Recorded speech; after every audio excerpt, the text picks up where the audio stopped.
This is not Sakuya, but these two characters from the same manga, their names are Patchouli and Cirno. Today, I'm going to be talking about the character inspirations for Touhou 6, Embodiment of Scarlet Devil.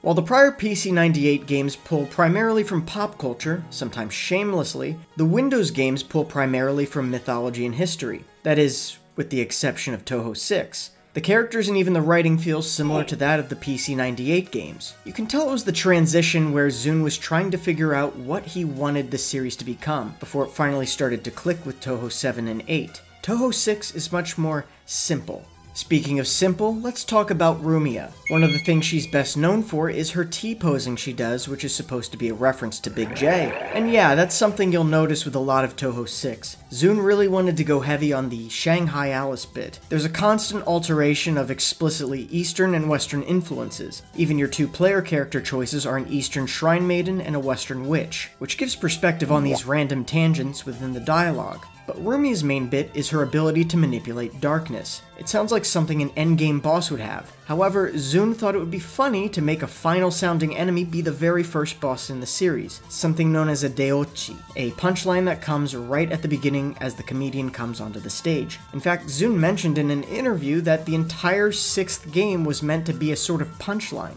It would be a series titled Eastern, but the first game would prominently feature a Western mansion and Western mythology. And Rumia exists to be the opening to the opening punchline. Her name could also be romanized as Lumia, as in the Latin word for lumen, which means light. As a yokai of darkness that uses moonlight spell cards, this wouldn't be too much of a stretch, though Zun has explicitly used Rumia, so we can't know for sure. Finally, this art by Izumi Takemoto is reminiscent of Rumia and could be the inspiration for her design. This one might be a reach, but Takemoto's style was a huge inspiration for Zun, and it primarily shows in the PC-98 era. For example, Ellen was based on one of Takemoto's characters. Sorry, did I say based on? I meant to say he literally took Ellen, name, pose, and everything, and just shoved her into the game.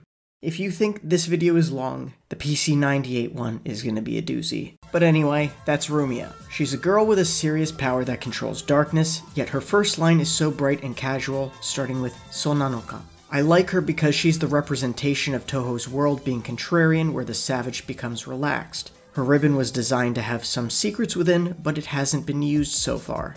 Cirno is the first of several characters that take some inspiration from the manga Sarai by Masahiro Shibata, which ran from 1998 to 2008. I'm going to be bringing up Sarai a lot in this video because it influenced Touhou a lot more than one would think. The manga takes place in a post-apocalyptic world with monsters, slave trafficking, and any other things that you could think to shove in that sort of setting. And the ones who are sent to solve the problem?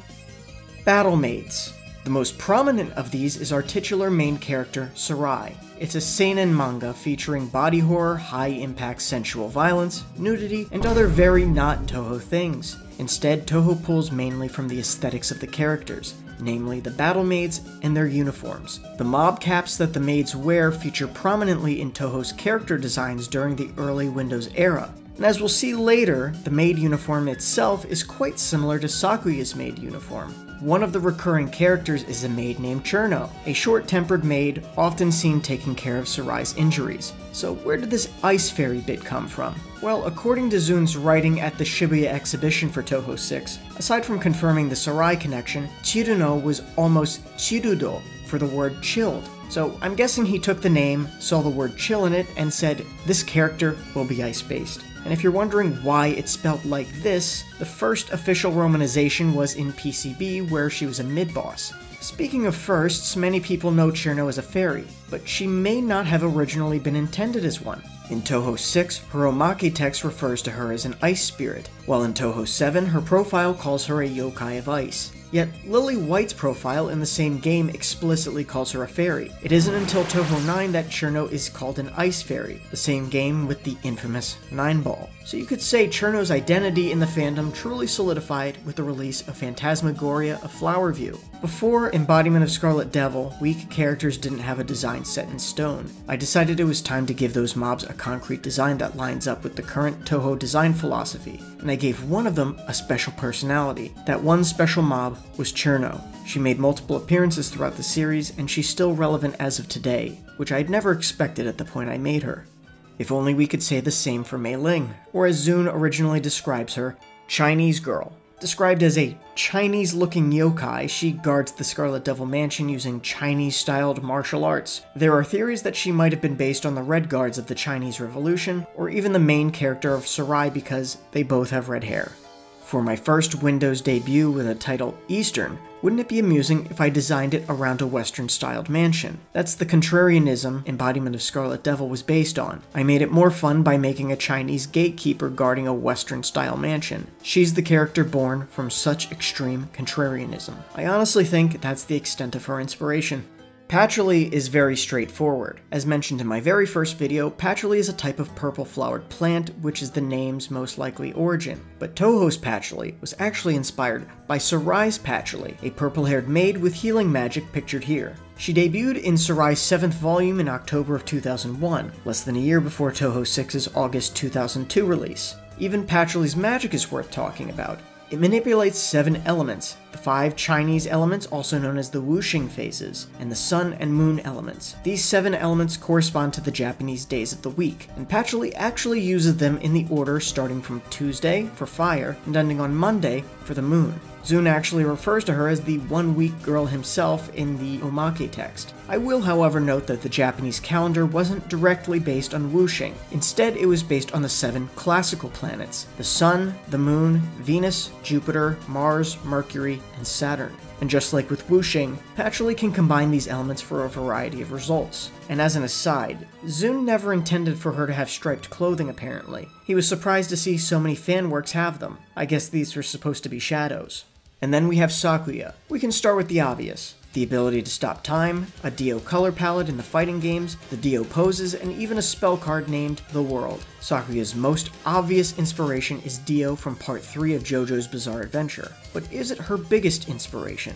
To answer that, we'll continue with Sarai. This character from before, her name is Nudge. And just like Dio, she has a fighting game color palette for Sakuya. She's a maid that features heavily in Volume 9 of Sarai, released in April of 2002. Again, only half a year from Touhou 6's release. As you can see, she looks a lot like Sakuya. In the manga, Nudge could be described as a bit clumsy, but takes her duties seriously. As for this character, her name is Flicker, the hot-blooded, competitive secondary protagonist of Sarai. While she doesn't have the striking resemblance that Nudge has, she primarily fights with knives just like Sakuya, so Sakuya could be seen as a blend of these two characters. But before I move on, there is one potential inspiration that we'll probably never get confirmation for. This is the Shinto goddess of Mount Fuji, Konohana Sakuya Hime, also known as simply Sakuya Hime. The topic itself deserves its own video, but it's theorized that Sakuya was originally meant to be Sakuya Hime. Now, does Sakuya herself take any inspiration from the goddess? Outside of potentially the name, not really, but I wanted to bring it up as it's a pretty interesting theory.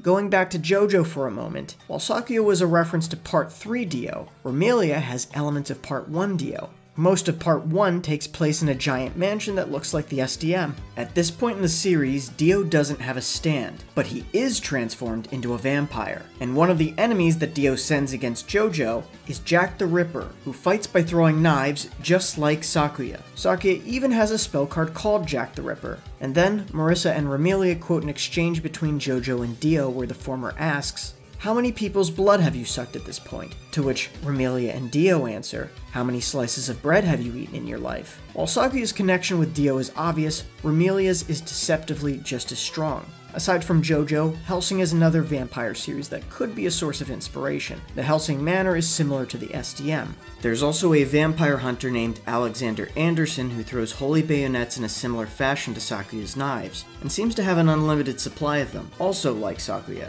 Alucard himself is Vlad the Impaler, whom Remilia claims to be descended from. At the time of Touhou 6's release, Hellsing was halfway through its publication and its anime was currently airing, so it certainly has some weight to it. Her sprite in Touhou 6 is actually based on this art of Nudge. Her stage theme, the young descendant of Septette, is a reference to Vlad Septette, the inspiration for Dracula whom Remilia claims to be descended from, though her sister claims otherwise. Her boss theme is musically inspired by Beethoven's 8th Sonata, but its title is actually a reference to Maurice Ravel's Pavane pour une enfant défunte, or Pavane for a dead princess, a pavan being a slow processional dance popular during the European Renaissance period. And finally, we have this game character, Remia, from the RPG Toshin City 2 by Alicesoft, the guys that made Rants. Yeah, those games. Rumia is nicknamed the Eternally Sleeping Princess, reminiscent of our eternally young dead princess. Zun himself said he enjoyed playing Toshin City 2 as a college student, which wasn't long before Touhou 6, so it's possible this is where her name comes from. And with that, we finally make it to the extra stage, Flandre Scarlet. Like Remilia, her name may come from a character in Toshin City 2, a woman named Francesca Durimgray, nicknamed Fran or Flan. At a glance, this doesn't seem like much of a connection. For those unaware, Flandre's original Japanese pronunciation is actually Furandoru, and Francesca here, Furan Dorimugure, omitting just the last two characters of her last name and merging the two before them, and you get an exact match. This would potentially explain the origin behind her name. In the game, she was enslaved in a dungeon and tortured to the point of insanity. Flandre is likewise described as insane in Touhou 6's Omake text. As for Flandre's iconic wings, they might be inspired by marks from Kirby's Superstar. Some people say their boss themes are similar, but I don't think they're close enough to say for sure. So that's all I have for Flandre, but it would be remiss of me to not talk about her theme, Owen Was Her. This is just one of many Agatha Christie references Zun has slid into the series over the years. In this case, Agatha Christie's novel And Then There Were None is a murder mystery where two culprits' names were U.N. Owen, short for unknown, as the victims realized too late that nobody actually knew who they were. Zun chose this name for Flandre's song because she's an unknown being. Thus, U.N. Owen was her. Unknown was her. Flandre's survival spell card, Secret Barrage, And Then There Were None, is of course a direct reference to that same novel. Now, normally I would stop here, but the credit theme for Touhou 6 is one of my favorite songs in the series. Back when I first heard it, it was still being translated as Crimson Belvedere, Eastern Dream. However, the translation has since been updated to Scarlet Chamber, Eastern Dream, as it is a reference to one of what are considered the four great classic novels in Chinese literature, Dream of the Red Chamber.